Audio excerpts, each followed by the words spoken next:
Okay, first off, I just want to say sorry for the delay in this devlog. I just got really busy and have been grinding Run Wild, but I'm hoping to get back into that grind and making devlogs.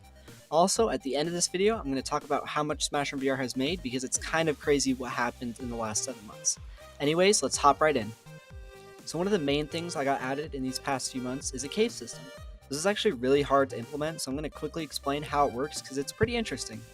So first off, I got a Unity package which has a bunch of different module cave parts which I can snap together to form a cave system. Now since snapping stuff together takes forever and I really like procedural generation, I want to have the caves randomly generate to make every cave unique. So how I made it generate randomly is I have a starting cave part and I generate a random cave part off of that starting cave part. If the cave part is valid, then I generate something off of that cave part and so on and so forth.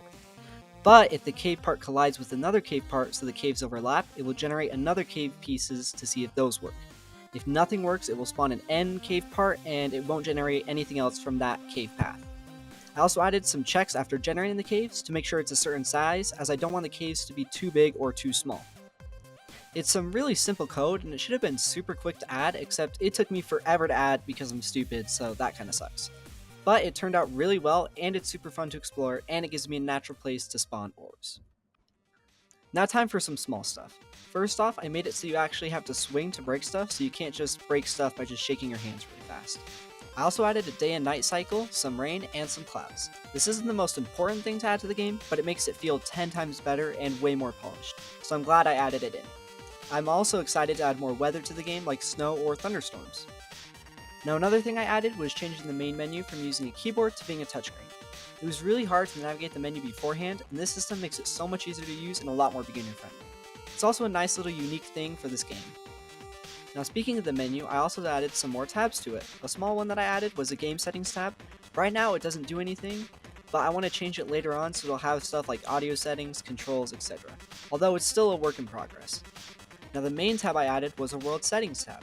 Currently it just allows for you to change the seed, although later on I want to add more advanced stuff like world size, enemy spawns, drop rates, difficulty, damage multipliers, etc. I always love games that allow customization, so I really want to add this in. Now speaking of seeds, I got seeds working for the game. I really like the idea of seeds to allow for replaying seeds and add some speedrunning capabilities, so I'm glad I added it in. It's still a little bit off for caves, but everything else works perfectly fine. And I have an idea for why it's off for caves, so it should be fixed in the next devlog. Now I also added some PvP combat to the game. It was a little bit of a struggle since I'm still new to this multiplayer programming type thing, but I'm super glad I added it in so that way you can bully that one homie, if you know what I mean. Now the last thing I want to talk about is how I changed the inventory system. It used to be that the inventory slots were directly tied to the inventory script, so it was hard to change or expand it.